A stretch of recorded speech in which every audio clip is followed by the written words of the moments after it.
Stephen Lung, Sportsnet. Kawhi, I'm just curious about, can you take me back to first memories of when you first played in the finals? Like what kind of nerves there are there, and if you still feel any of those right now? It's just anxiousness, wanting to get to the game and play. And, I was young, my first finals, 20, probably second year in the league. And, not knowing really what to expect. But, after that, going into my second one, you pretty much know what to expect. And, we were playing the same team, but it's still the same. It's the same basketball game. It's 5-on-5. It's still two hoops. So you just got to go out there and play hard and live with the results. Back in the right side, way in the back. Kawhi, Jordan Fontaine, Rogers Sportsnet. Just wondering, before coming to Toronto, your impressions of Toronto as a basketball city, and now having played and lived here, have those impressions changed at all? Now you get to see how it is every day, or, for 41 games.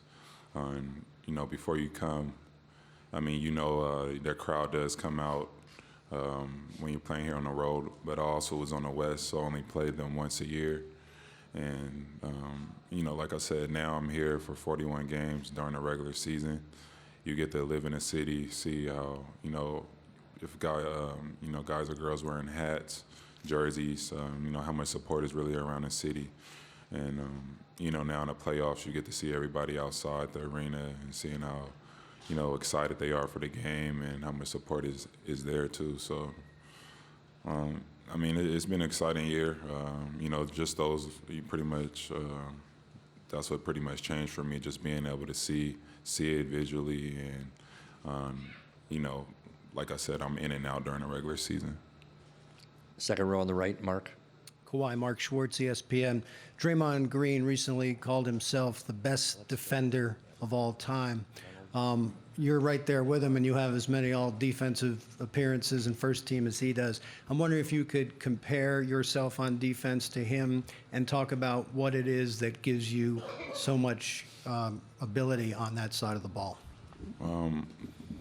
I think he should feel that way about himself. You have to come in these games confident and, know what you could do on the floor.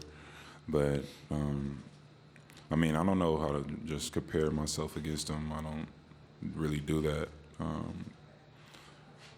Just for myself and what I bring to the game, I guess we both bring, we could switch, 1 through 4, 1 through 5 on the floor. Both bring energy to the game. We want to play defense. We want to stop the player in front of us. And, that's pretty much it. He's leading them on that end of the floor as well. Right side, in the middle, the end. Tim, go ahead. Tim Reynolds with the AP. Kawhi, kind of along the same lines as Mark's question, because you are such a good defensive player, such a great defensive player, how much does that help you on the offensive end, prepare for a game, prepare for a series, and as you try to work through figuring out what the Warriors are going to try to do against you in certain situations? I guess that helps me. It just, we might get a steal, help my team get an easy look in transition, or, being able to play defense. We limit them to one shot, probably get a rebound. Come down offense again with some pace. I guess that helps. And, but it's two different sides of basketball. It's not like just because I get a stop, I'm going to make a shot or do a good move. Because you have such an understanding of the defensive end, do you think that helps you out as an offensive player when you try to figure out what Andre's going to do against you, or what Clay or what Draymond, whoever's in front of you at a given moment? Not really. I've never really thought of it that way, but maybe. There's good offensive players that are not good defensive players either, or, the other way around. Good defense, not a good offense. So I think it just really comes to being smart and just being in those situations before and just knowing what's going to happen. Going through years of playing and seeing defensive schemes or offensive schemes, and it pretty much helps you watching film and seeing, how they guarded other guys or me in the past. Same area on the right side. Go to Phil. Hey, Kawhi. Phil Barber, Santa Rosa Press, Democrat. I think most coaches and players in this league would put you amongst the very best players in the NBA, but you probably don't have as much popular fame as some other guys like LeBron and Steph Curry. Do you prefer to fly under the radar a little? Does it ever bother you that you don't have as much notoriety as some other guys? No, I mean, I'm not playing the game for that reason. You know, I'm out here playing to have fun and trying to be the best player I could be. And, you know, I'm happy with myself and, you know, what I have done in my career.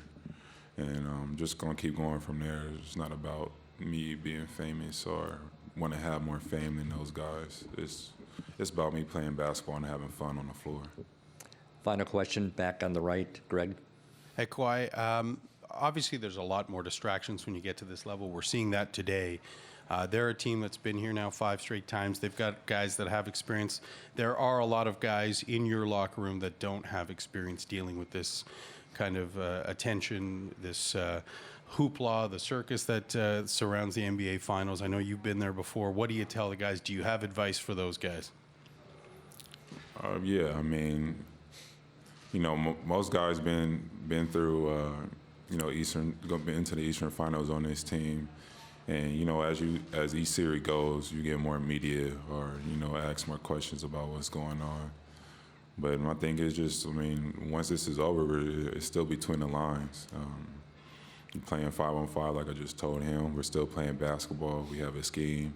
Just focus on that and don't focus on no outside attention. And you know, we know what we need to do.